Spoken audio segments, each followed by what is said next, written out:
مسجد نبوی صلی اللہ علیہ وسلم میں پاکستانی کو دل کا دورہ، 10 منٹ تک دل کی دھڑکن بند رہی، پھر کیا ہوا؟ تفصیلات جانتے ہیں اس ویڈیو میں۔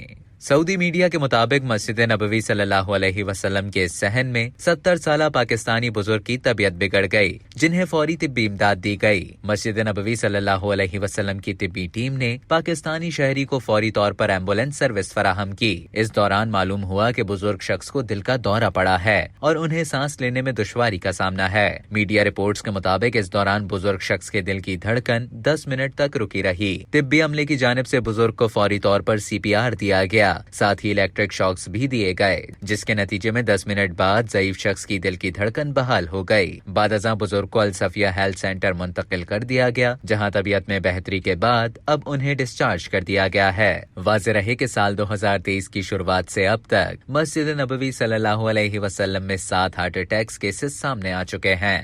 اب تک کے لیے اتنا ہی۔ مزید خبروں اور نیوز اپڈیٹس کے لیے ڈیلی جنگ کے YouTube چینل کو سبسکرائب کریں اور فیس بک کے پیج کو لائک کرنا نہ بھولیں۔